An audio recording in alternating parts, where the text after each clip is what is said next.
بسم اللہ الرحمن الرحیم۔ السلام علیکم پیارے بچوں، کیا حال چال ہیں جی؟ امید ہے کہ سب خوش ہوں گے۔ آج ہم اپنی سال اول کی کتاب شروع کریں گے جی، اردو کی۔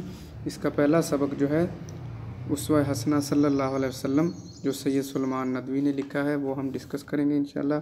آپ کو سبق شروع کرنے سے پہلے بتا دیں کہ جیسا کہ آپ کو 9th 10th میں پیراگراف کی تشریح آئی تھی 5 نمبر کی، اس میں یہ تھا کہ آپ نے الفاظ کے معنی لکھنے تھے اور اس کے بعد جسٹ تشریح کر دینی تھی، لیکن یہاں پہ تھوڑا سا کیونکہ اب بڑی کلاس ہو گئے ہیں، FSC ہے، تو اس میں آپ لکھیں گے پہلے سیاق و سباق کے حوالے سے پیراگراف کی تشریح۔ تو یہ 15 نمبر کا سوال آئے گا آپ کو تشریح کا۔ تو نمبروں کی تقسیم کچھ اس طرح سے ہوگی کہ آپ نے جو ہیں وہ 2 نمبر کا حوالہ متن لکھنا ہے، ٹھیک ہے جی، 2 نمبر کا حوالہ متن ہوگا، اور اس کے بعد آپ کی 3 نمبر کی تشریح ہوگی، اور اس کے بعد آپ کی جو ہے آپ کی 3 نمبر کی جو ہے وہ سیاق و سباق ہوگا، 3 نمبر کا سیاق و سباق ہوگا، اور پلس اس کے بعد 10 نمبر کی آپ کی تشریح ہوگی۔ تو یہ ٹوٹل آپ کے جو ہے وہ 15 نمبر ہو جائیں گے اس سوال کے۔ اس کی تقسیم آپ نے دوبارہ سن لیں، 2 نمبر کا حوالہ متن جس میں آپ سبق کا نام، مصنف کا نام، ماخذ اور صنف لکھیں گے، اس کے بعد 3 نمبر کا سیاق و سباق لکھیں گے، اور 10 نمبر کی اس کی تشریح لکھیں گے۔ یہ آپ کے 15 نمبر اس طریقے سے پورے ہو جائیں گے، ٹھیک ہے جی۔ اس کے بعد ہم سبق شروع کرنے سے پہلے جو ہے وہ مصنف کا تعارف لازمی پڑھتے ہیں، کیونکہ مصنف کا تعارف جو ہے وہ تشریح میں لازمی ہوتا ہے، تاکہ ہمیں مصنف کے خیالات سے آگاہی ہوگی تو ہم اچھے طریقے سے اس کی تشریح کر سکیں گے جی۔ تو سید سلیمان ندوی اردو ادب کے مشہور علماء کرام میں سے ہیں، اور ان کے استاد جو ہیں مولانا شبلی نعمانی، وہ ہیں جی ان کے استاد۔ انہوں نے اپنی زندگی میں نبی پاک صلی اللہ علیہ وسلم کی زندگی پر کتاب سیرت نبی صلی اللہ علیہ وسلم لکھنی شروع کی، لیکن وہ اسے اپنی زندگی میں پایہ تکمیل تک نہ پہنچا سکے۔ وہ اس کتاب کی 2 جلدیں لکھنے کے بعد خالق حقیقی سے جا ملے، اللہ کو پیارے ہو گئے، ان کا انتقال ہو گیا۔ تو باقی اس کی 4 جلدیں جو ہیں سید سلیمان ندوی نے لکھیں اپنے استاد کے حکم کی تعمیل کرتے ہوئے، ٹھیک ہے جی۔ تو ان کی تاریخ پیدائش جو ہے وہ 1884 ہے، اور ان کی تاریخ وفات جو ہے 1953 ہے، ٹھیک ہے جی۔ تو سید سلیمان ندوی، ان کو علی گڑھ یونیورسٹی میں ڈاکٹریٹ کی اعزازی ڈگری بھی عطا کی گئی، ٹھیک ہے، جس سے ان کی جو ہے شہرت کا، ان کی ذہانت کا اندازہ کیا جا سکتا ہے۔ والد ان کے نام ابو الحسن تھے، اور یہ ضلع اعظم گڑھ میں پیدا ہوئے، ٹھیک ہے جی۔ اس کے بعد انہوں نے اپنی سیرت نبی صلی اللہ علیہ وسلم کے علاوہ جو کتابیں لکھیں وہ خطبات مدارس بھی ہیں، جو کہ 7 خطبات کا مجموعہ ہے، ٹھیک ہے جی۔ یہ بھی ان کی ایک اہم اور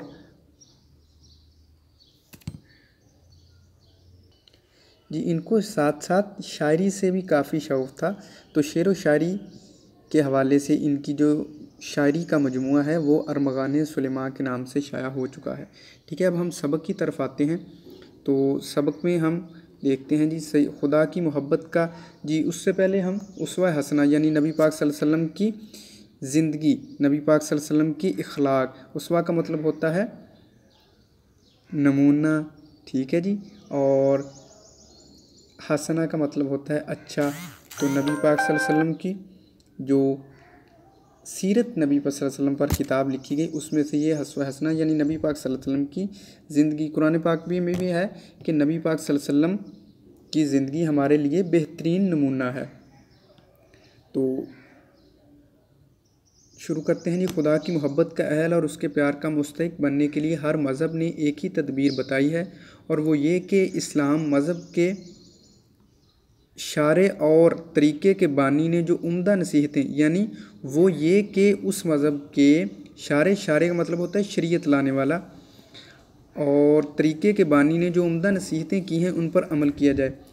وہ کہنا یہ چاہتا ہے مصنف کہ دنیا میں جتنے بھی مذاہب ہیں، ظاہر ہے دین فطرت تو اسلام ہے نا، باقی تو سارے مذہب جھوٹے ہیں۔ تو اسلام نے جو طریقہ بتایا یا دوسرے مذہب نے جو طریقہ بتایا وہ یہی ہے، ظاہر سی بات ہے کہ وہ اپنے خدا کے قریب کرنے کا طریقہ بتاتے ہیں سارے مذہب کہ ہم سچے ہیں، ہم خدا کے آپ کو قریب کریں گے۔ تو انہوں نے مختلف نصیحتیں بتائیں، یعنی جو مذہب لے کے آتا تھا وہ بتاتا کہا کہ میری پیروی کرو یا جو میں کہتا ہوں وہ کرو تو تم کامیاب ہو جاؤ گے۔ لیکن اسلام نے ان سب تدبیروں سے مختلف طریقہ اختیار کیا ہے۔ وہ کیا کہ اس نے اپنے پیغمبر کا عملی مجسمہ سب کے سامنے رکھ دیا ہے، نبی پاک صلی اللہ علیہ وسلم کی چلتی پھرتی تصویر سب کے سامنے رکھ دیا ہے، نبی پاک صلی اللہ علیہ وسلم کا کامل نمونہ سب کے سامنے رکھ دیا ہے جی، ٹھیک ہے جی، عملی نمونہ سب کے سامنے رکھ دیا ہے، اور عملی مجسمے کی پیروی اور اتباع کو خدا کی محبت کا اہل اور اس کے پیار کا مستحق بننے کا ذریعہ بتایا۔ اسلام نے صاف بات، کوئی مشکل نہیں، دین فطرت ہے، فطرت کے قریب دین ہے، مخلوق خدا سے محبت کا دین ہے، مخلوق خدا سے محبت کا درس دیتا ہے۔ تو اس میں اسلام میں انسان کے لیے آسانیاں بہت ہیں، ٹھیک ہے جی، اسلام انسان کو مشکلات میں نہیں ڈالتا۔ تو اسلام نے اپنے مذہب میں کامیابی کے لیے، اپنے خدا سے پیار کے لیے سب سے مختلف طریقہ اختیار کیا ہے، سب سے انوکھا وہ یہ کہ نبی پاک صلی اللہ علیہ وسلم کی زندگی ہمارے سامنے رکھ دی ہے کہ یہ طریقہ ہے، یہ نبی پاک صلی اللہ علیہ وسلم کی حیات ہے، نبی پاک صلی اللہ علیہ وسلم نے جو کیا، جیسے کیا، جو کہا، یہ کامیابی کا عمدہ نمونہ ہے، اس پر عمل کرو اور کامیاب ہو جاؤ، ٹھیک ہے جی۔ اب ہم دیکھتے ہیں کہ ایک چیز ہے کہ ہم دیکھ کر اس پہ عمل کرتے ہیں، یعنی مثال دیتا ہوں کہ ہمارے سامنے کوئی شخص تھا، اس نے ہمارے سامنے کچھ کیا، یعنی ہم مثال لیتے ہیں کہ ایک بچی تھی، اس نے اپنی سٹڈی کا آغاز کیا، دن رات محنت کی اور وہ محنت کر کے ڈاکٹر یا انجینئر بن جاتی ہے، اور دوسرا جو کوئی ہے، ایک طالب علم ہے، وہ جو ہے صرف بتاتی ہے ہمیں کہ ایسے کرو، اتنا پڑھو، ایسے پڑھو تو کامیاب ہو جاؤ گے۔ تو ہمیں کہیں بات پہ کم یقین ہوگا، اور جو ہم نے اپنی آنکھوں سے دیکھا ہے جسے کامیاب ہوتے ہوئے، جسے پڑھتے ہوئے، اس پر ہمیں زیادہ یقین ہوگا، تو ہم وہ طریقہ اختیار کریں گے جو ہماری آنکھوں کے سامنے ہوا ہے۔ تو اسلام میں بھی ایسا ہی ہے، اسلام نے ہمارے نبی پاک صلی اللہ علیہ وسلم کی زندگی ہمارے سامنے رکھ دی ہے کہ یہ نبی پاک صلی اللہ علیہ وسلم کی زندگی ہے، اس پر عمل کرو اور کامیاب ہو جاؤ۔ قرآن پاک میں جیسا کہ میں نے بتایا کہ نبی پاک صلی اللہ علیہ وسلم کی زندگی تمہارے لیے بہترین نمونہ ہے، اور قرآن پاک میں اللہ تعالیٰ نے ارشاد فرمایا اطیعوا اللہ و اطیعوا الرسول، اللہ کی اطاعت کرو اور نبی پاک صلی اللہ علیہ وسلم کی اطاعت کرو، یہی۔ اور ایک اور جگہ قرآن پاک میں ارشاد ہے، یعنی ہم چاہتے ہیں نا کہ اللہ ہم سے محبت کرے، تو اللہ قرآن پاک میں ارشاد کرتا ہے اے محبوب صلی اللہ علیہ وسلم، اگر یہ لوگ مجھ سے محبت چاہتے ہیں، میری محبت کا اہل بننا چاہتے ہیں، یا یہ چاہتے ہیں کہ خدا ان سے محبت کرے، تو ان کو ایک کام کرنا ہوگا۔ وہ کام کیا ہے؟ وہ نبی پاک صلی اللہ علیہ وسلم کی بارگاہ میں آ جائیں، نبی پاک صلی اللہ علیہ وسلم سے محبت کریں۔ جب نبی پاک صلی اللہ علیہ وسلم کی بارگاہ میں آئیں گے، نبی پاک صلی اللہ علیہ وسلم سے محبت کریں گے، تو بدلے میں کیا ملے گا؟ اللہ ان سے محبت کرے گا اور ان کے گناہ معاف کر دے گا، ٹھیک ہے۔ تو اسلام میں دو چیزیں ہیں جی، کتاب اور سنت۔ کتاب سے مراد اللہ کے احکام جو قرآن مجید کے ذریعے ہم تک پہنچے ہیں، اور سنت کے لغوی معنی راستے گئے، اور یعنی نبی پاک صلی اللہ علیہ وسلم کی زندگی، نبی پاک صلی اللہ علیہ وسلم نے جو کر کے دکھایا، یعنی وہ راستہ جس پر پیغمبر اسلام صلی اللہ علیہ وسلم خدا کے احکام پر عمل کرتے ہوئے گزرے، یعنی آپ کا عملی نمونہ جس کی تصاویر احادیث میں بصورت الفاظ درج ہیں۔ غرض یہ کہ ایک مسلمان کی کامیابی اور تکمیل روحانی کے لیے جو چیز ہے وہ سنت نبی صلی اللہ علیہ وسلم ہے، یعنی دنیا کی ترقی کے لیے، دنیا میں کامیابی کے لیے، آخرت کی ترقی کے لیے، آخرت میں کامیابی کے لیے جو چیز ہے وہ نبی پاک صلی اللہ علیہ وسلم کی سنت ہے۔ اگر ہم چاہتے ہیں کہ ہم دنیا اور آخرت دونوں میں کامیاب ہوں، ہماری دنیا اور عاقبت سنور جائے، تو اس کے لیے سید سلیمان ندوی نبی پاک صلی اللہ علیہ وسلم کی سیرت میں بتاتے ہیں کہ وہ ایک ہی طریقہ ہے۔ نبی پاک صلی اللہ علیہ وآلہ وسلم کی حیات طیبہ، اقبال نے کہا تھا نا کہ کی محمد سے وفا، تو نے تو ہم تیرے ہیں، یہ جہاں چیز ہے کیا لوح و قلم تیرے ہیں۔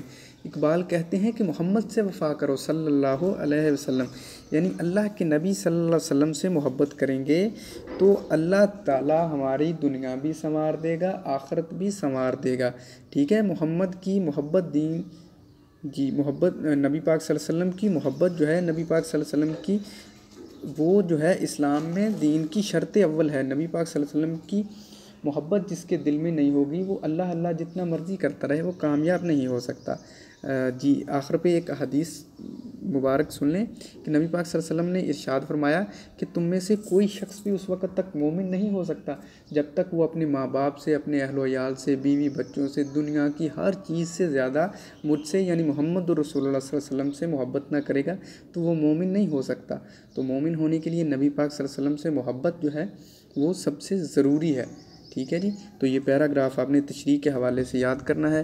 اس میں جو یاد رکھنے والی چیزیں ہیں وہ سید سلیمان ندوی کا جو ہے وہ آپ نے تاریخ پیدائش یاد کرنی ہے، تاریخ وفات یاد کرنی ہے، اسوہ حسنہ چیپٹر کا نام ہے، لکھا سید سلیمان ندوی نے ہے، ٹھیک ہے جی۔ یہاں تک اس کی تشریح ہے۔ مشکل الفاظ کے معنی سن لیں۔ مستحق ہوتا ہے اہل، ٹھیک ہے۔ تدبیر کا مطلب مستحق ہوتا ہے اہل، تدبیر کا مطلب ہوتا ہے راستہ، طریقہ، ٹھیک ہے جی۔ اور اس کے بعد شارع جو ہوتا ہے یعنی شارع کا مطلب ہوتا ہے شریعت لانے والا، ٹھیک ہے جی۔ اس کے بعد آپ معنی کس کا مشکل ہے جی۔ اس کے بعد اتباع کا مطلب جو ہے نبی پاک صلی اللہ علیہ وسلم کی اتباع کرنا، نبی پاک صلی اللہ علیہ وسلم کی پیروی کرنا، مستحق بننا، اس کے قابل بننا، اس کے لائق بننا، ٹھیک ہے جی۔ سنت کے معنی راستہ کے ہوتے ہیں، ٹھیک ہے جی۔ یہاں دو چیزیں، قرآن کتاب سے مراد قرآن مجید ہے اور جو سنت سے مراد نبی پاک صلی اللہ علیہ وسلم کی جو ہے وہ زندگی ہے جی۔ امید ہے کہ آپ کو پیراگراف سمجھ آ گیا ہوگا۔ مصنف کا تعارف یاد رکھنا ہے، ٹھیک ہے جی۔ اور کل تک کے لیے اجازت دیجیے گا، باقی ہم پیراگراف نیکسٹ صبح پڑھیں گے اگلے لیکچر میں۔ آج کے لیے اتنا ہی تاکہ آپ بور نہ ہو جائیں پیارے بچوں۔ کل تک کے لیے اجازت دیجیے گا۔ اللہ حافظ۔